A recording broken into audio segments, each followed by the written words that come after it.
Hey guys, Liam here with my unboxing and review of the Samsung ST150F. So this is a basic, actually not very basic, smart digital camera that is only $100 on Amazon right now.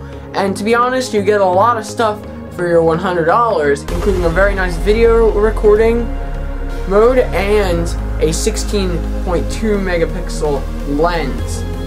So, let's get to the unboxing and review.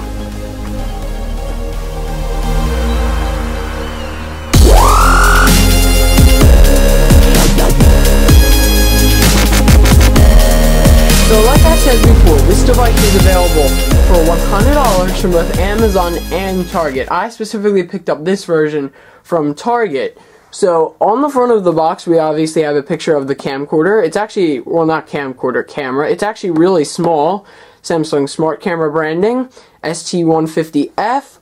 Wi-Fi. 16.2 megapixels. 25mm.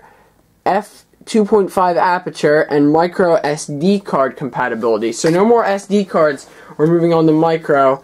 And on both sides, there's just some more information about that. On the back is where stuff gets interesting. We obviously have Wi-Fi connectivity, so you can directly upload to Facebook, YouTube, stuff like that. 75mm intelligent LCD display, QVGA. I forget exactly what QVGA is in resolution, but is it 1024 by 600? I'm not entirely sure. I'll have to look that up later. f2.5 aperture, which is pretty good, but obviously the iPhone is f2.2, which is slightly better. But that's only the newest iPhone, if you want to count the iPhone. So, let's get the packaging open. Just simple, just a little seal right here, which we shall just... Or I could just cut through it, which is probably better.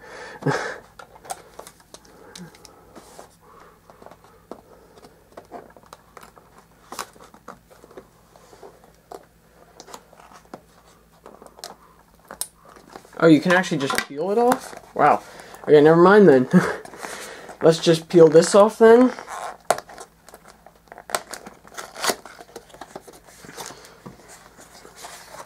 And inside the package, we have the little camcorder slash camera itself, which is actually really small. And feels pretty nice in the hand already. Pretty light. Pretty nice looking. So if we pull these up,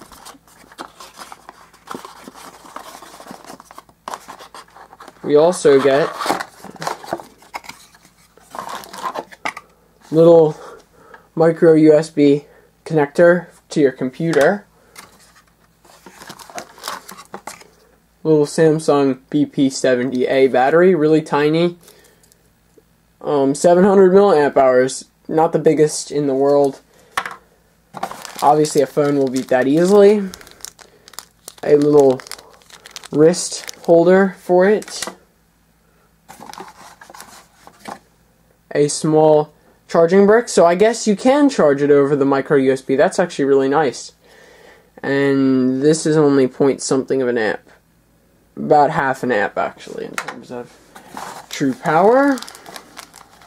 And then the bottom of the box, we just have a small literature book which has a couple things in it. Let's get this thing open first.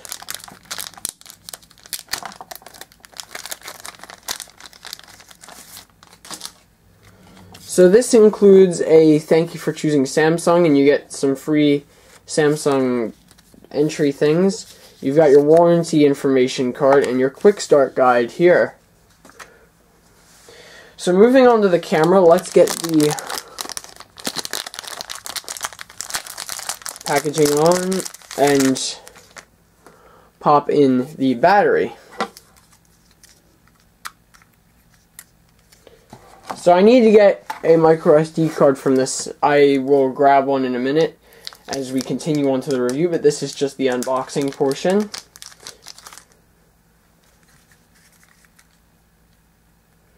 And it goes in like so. It is slightly annoying to get the battery latched in, but that's not a big deal. So moving on to the device itself.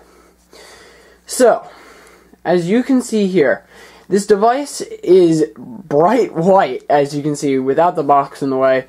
It's bright white, and that is really noticeable when compared to other devices. And I have noticed that that bright whiteness, when I mounted it on a tripod, caused it to get a little bit dirty inside of the thing. So if you're someone who likes to take your device in the mud or something like that, this device will turn brown slightly over time. So let's go through some optical and other specs. So on the back we have a QVGA 3-inch TFT display. It's not the best thing in the world. TFT is actually not that bad, but the fact that it's only QVGA, which is 320 by 240, is really poor. I wish they had at least a VGA screen on this. It would make it look much better. And to be honest, it makes the pictures you take, which are 16 megapixels, look hideous because you can't actually see the true resolution. So on the back, of course, we have these navigation keys here, which can be used to navigate the smart menus and other things as such. So we have a home button, actually, a menu button, a little click wheel with a flash, macro, timer, display, and OK commands on that one. We also have a playback button and a trash can button. On this side we have nothing except a screw. On the bottom we of course have that tripod mount with some branding, of course, FCC stuff and other stuff as such.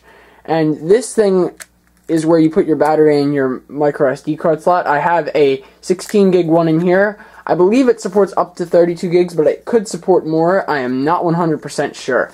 So, turning on this device, you will notice that the lens on this device is actually made of true metal. This is real metal. This isn't fake Samsung plastic. This is true metal. You want to hear a metallic sound? It's a little bit rattly, which is slightly annoying, but yeah, there you go. So, it's obviously a very small camera. It easily fits in the palm of the hand, and it's much smaller than any DSLR. I believe it's a little bit smaller than a Sony RX100, but the Sony is much more powerful at doing other stuff. But then again, this camera is only $100, and this has a lot of functionality under the hood. And also, I forgot to mention on the top, we have, I believe that's a lanyard loop, which actually goes around. Actually, no, the lanyard loop is on this side next to the AV/micro USB out. That must be a speaker there. I'm not 100% sure again. And there's a power button next to that, and then a zoom/take picture button. On the back, we have our flash, Samsung branding, not metal, but it's there. I do like the fact that this is soft touch. It feels really nice in the hand. It's a nice matte soft touch, and it's not glossy. There is also a black version available. I will, of course, have a link in the description if you would like to pick this up.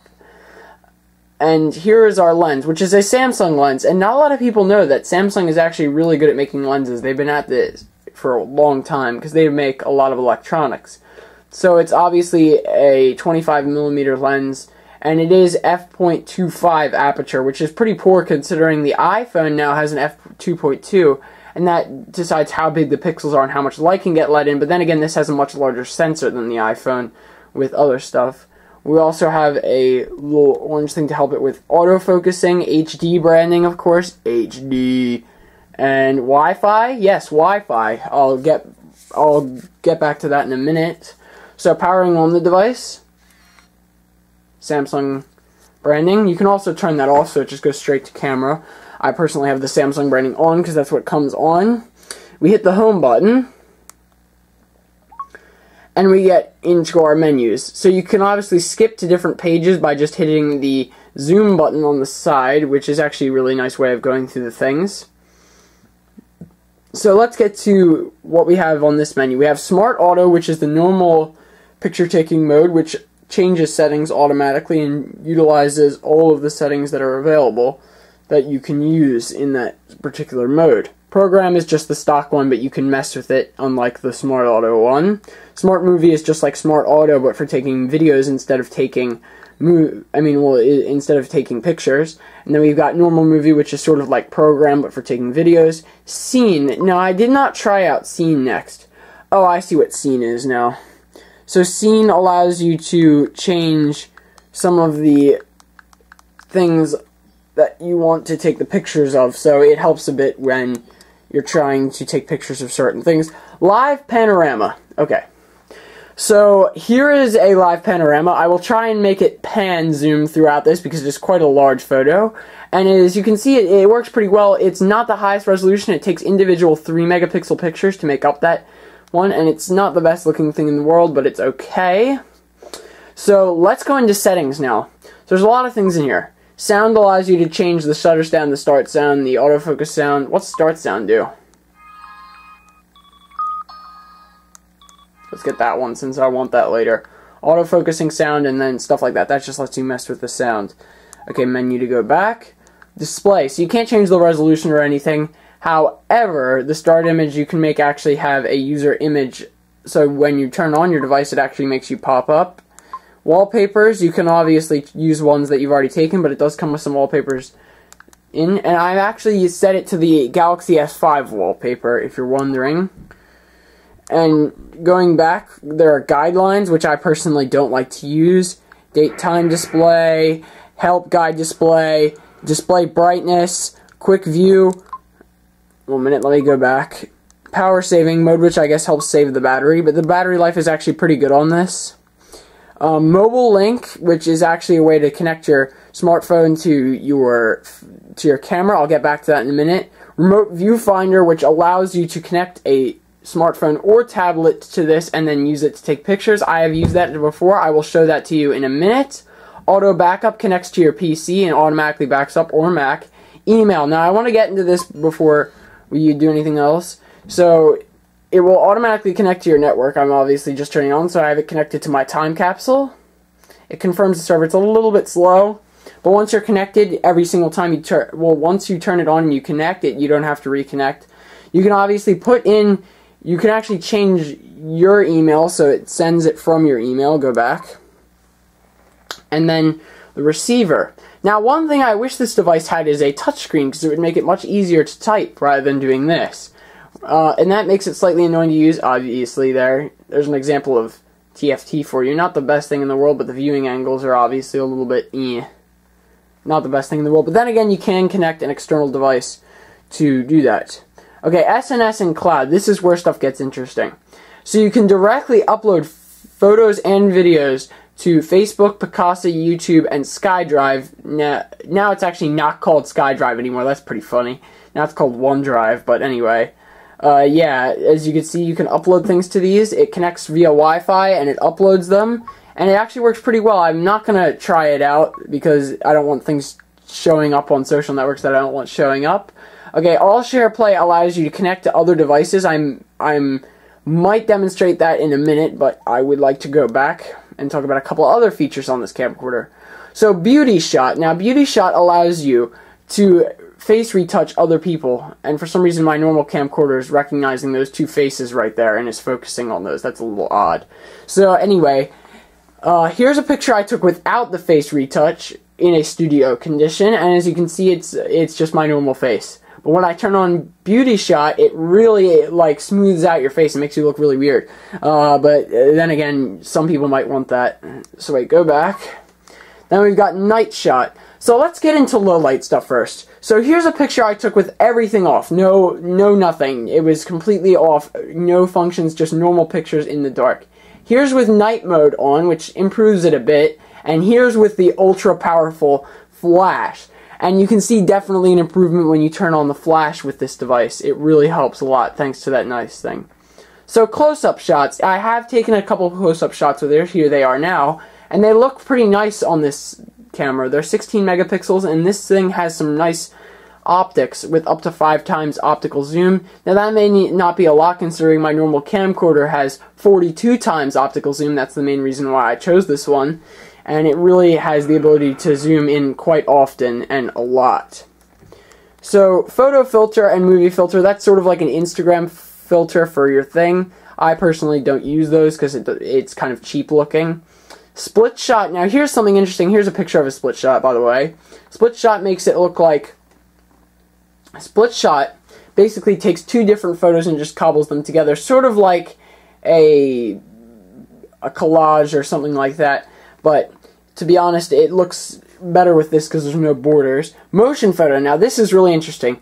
This allows you to take multiple photos in the same photo and have an animation played back in the same photo. So here's one that I took earlier. I don't know how it's going to show up in iMovie. It might not even work properly. And that's how it looks. Album. Now album is sort of like a way to cobble together pictures and make certain albums on the device, which is actually really nice. Photo editor. Okay, this is what's interesting here. So I can fix the red eye, I can retouch the face, I can adjust the constant. So it's pretty much a full-fledged photo editor on this device, which is actually really nice. If you're someone who doesn't have a smartphone and you just want a digital camera, this will definitely get the job done. So let's get into normal image quality. So here are some pictures I took on the device. It takes incredible pictures. I'm not even going to say pretty good, I'm going to say incredible, especially because of its size. It's such a small camera, and it takes such great pictures thanks to those good optics and 16 megapixels. And the S5 technically has 16 megapixel lens, but because it doesn't have any real optical zoom, it's not as good as this in any way. So this will still beat a Galaxy S5, even though this is only $100, which is kind of incredible when you really think about it. So, moving on to video quality. So, video quality, here are some videos I took on it, and to be honest, they are pretty good. They're not as good as they are before, but here's a sample of it now.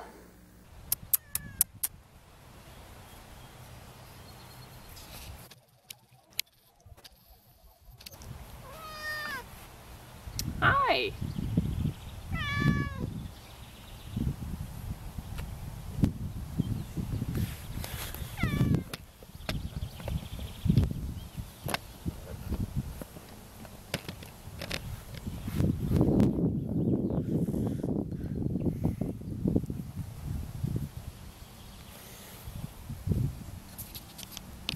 So as you can see, it's not as good as my normal camera usually is. It's a little bit blurrier, the zoom is not quite as good, and it's not that great overall. So moving on to the connectivity options on this device, we have my Galaxy Tab 3 here. Let me go back. I have the Samsung Smart Camera app on this, which connects the camera to my tablet, which is actually really good if you want a... 1 minute, I've got to find it. Okay, there it is. Let me turn up my brightness a bit.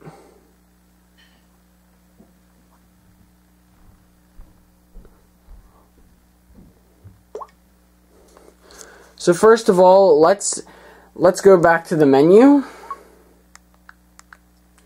and go to All Share Play. Actually, no, let's go to Remote Viewfinder first.